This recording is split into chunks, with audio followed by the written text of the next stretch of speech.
Assalamu alaikum in class. I am going to start our new chapter periodic table and periodicity of the properties. So firstly we go through the introduction. In 19th century, chemists devoted much of their efforts in attempt to arrange elements in a systematic manner. 19th century तक बहुत से chemist अपनी research को इस तरह से utilise कर रहे थे कि वो कोई सिस्टम डिस्कवर करें जिसके थ्रू वो अपने एलिमेंट्स को एक ही फ्रेमवर्क में रख सकें, ताकि जब भी उनको किसी एलिमेंट को स्टडी करना हो तो वो ईज़िली उस सिस्टम के थ्रू उनको स्टडी कर सकें. These efforts resulted in discovery of periodic law. On the basis of this law, the elements known at that time were arranged in the form of table, which is now as periodic table. तो उनके efforts के बाद उन्होंने एक periodic law जो था वो find out किया, जिसमें क्या किया गया, एक पीरियोडिक टेबल बनाया गया और उस पीरियोडिक टेबल के अंदर एलिमेंट्स को अरेंज किया गया. The elements known at that time were arranged in the form of table, which is now as periodic table. One of the significant feature of the table was that it predicted the properties of those elements which were not even discovered at that time. The vertical column that table were called groups and horizontal lines were called as periods. तो क्या किया गया, उस table के अंदर elements को arrange किया गया और उस टेबल की एक फ़ीचर ये भी था कि वो क्या कर सकता था कि वो एलिमेंट जो डिस्कवर नहीं हुए हैं वो उनके बारे में भी बताता था, कि स्पेस दी जाती थी टेबल के अंदर कि लेट्स सपोज अगर यहाँ पे 24 है तो 25 मिसिंग है और हमारे पास 26 एटॉमिक नंबर वाला एलिमेंट प्रेजेंट है. तो इस तरह से उस टेबल के अंदर स्पेसेस होती थी उन काउंटिंग के बिहाफ पे, जिससे पता चलता था कि यहाँ वाला जो एलिमेंट है वो मिसिंग है और इसको डिस्कवर करना है हमने अभी.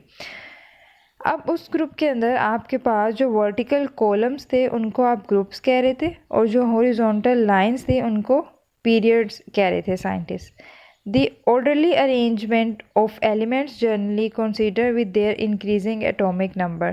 और जो इंक्रीजिंग एटॉमिक, उनका हर एटम का इंक्रीजिंग एटॉमिक नंबर होता है ना, मतलब अगर आप हाइड्रोजन 1 से स्टार्ट करते हो तो हीलियम 2 आता है, लिथियम 3 आता है. इस तरह से पीरियोडिक टेबल में सारे एलिमेंट्स जिनको अरेंज किया गया था वो किस बिहाफ पे किए गए थे, उनके इंक्रीजिंग एटॉमिक नंबर के बिहाफ पे.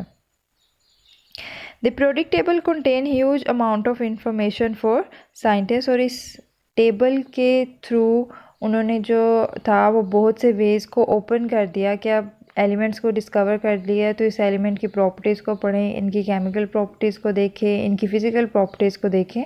तो इस तरह से क्या हुआ कि इस फ्रेमवर्क के थ्रू बहुत सी इंफॉर्मेशंस जो थी वो इकट्ठी होना शुरू हो गई.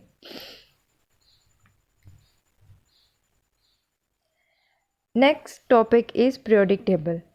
With the discovery of periodic table, the study of individual properties of the known element is reduced to study a few groups.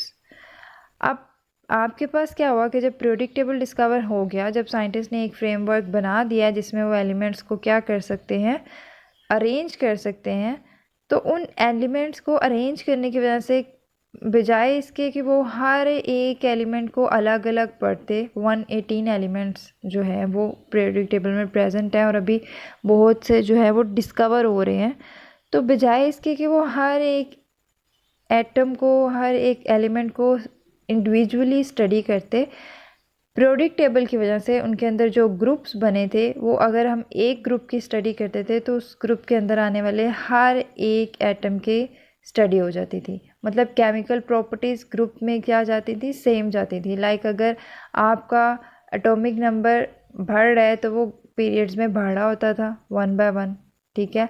अगर ग्रुप में इंक्रीज़ कर रहा है तो वो ग्रुप में भी इंक्रीज़ करता था, लेकिन इरेगुलरली इंक्रीज़ कर रहा था. अगर ग्रुप में साइज़ बढ़ रहा था तो सब एटम का आहिस्ता आहिस्ता जब हम डाउन टू दी ग्रुप जाएंगे तो उनका जो साइज़ है वो इंक्रीज़ होना शुरू हो जाएगा.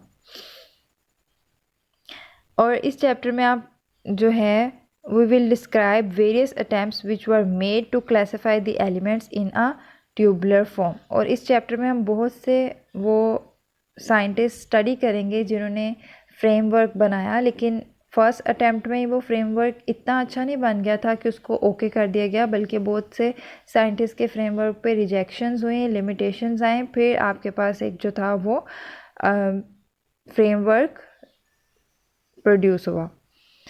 सो फर्स्ट साइंटिस्ट थे डुबर्नियर ट्राइएड्स। डुबर्नियर जो है वो एक साइंटिस्ट का नाम है, इसने फ्रेमवर्क दिया था और उस फ्रेमवर्क का नाम इसने ट्राइएड्स रखा था।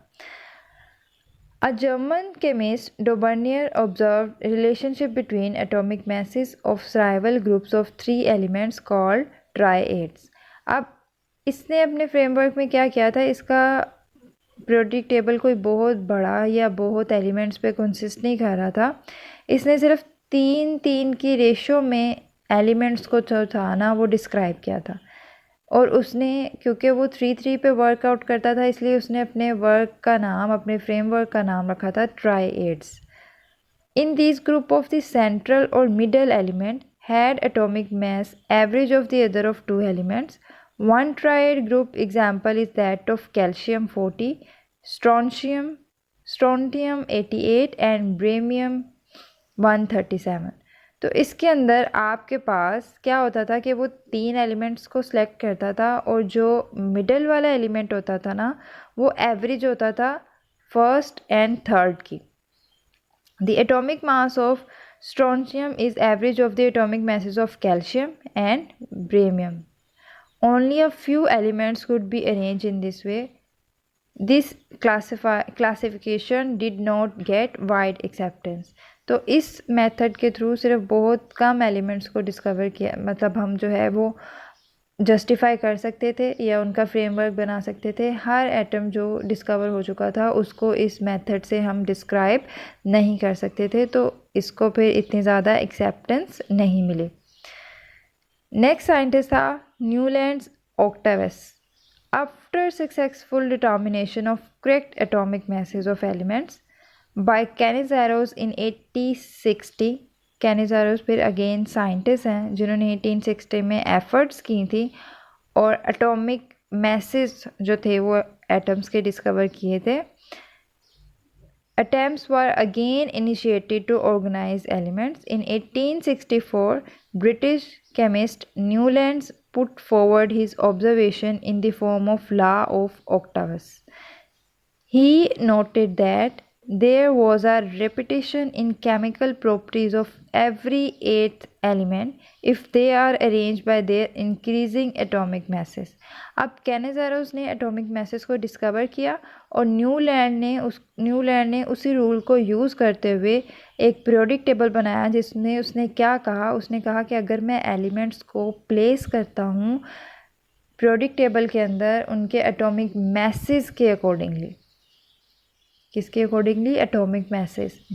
एटॉमिक मास क्या होता है, सम ऑफ प्रोटॉन एंड न्यूट्रॉन। अगर वो उसके अकॉर्डिंगली आपके पास अरेंज करता है एटम्स को, तो हर एक, मतलब वो जब एक रो बना लेगा उसमें 8 एलिमेंट्स को अरेंज कर लेगा, तो आफ्टर 8 एलिमेंट जो नेक्स्ट एलिमेंट आएगा उसकी और जो उससे ऊपर वाला प्रेजेंट है एलिमेंट, उन दोनों की प्रॉपर्टीज़ क्या होंगी, सेम होंगी। रेपिटिशन आएगी केमिकल प्रॉपर्टीज़ की। He compared it with the musical notes. His work could not get much recognization as no space was left for undiscover element. But इसकी अरेंजमेंट में किसी भी अनडिस्कवर एलिमेंट के लिए जो थी वो स्पेस नहीं रह रही थी, तो इसको बहुत ज़्यादा, इसको भी एक्सेप्टेंस नहीं मिली।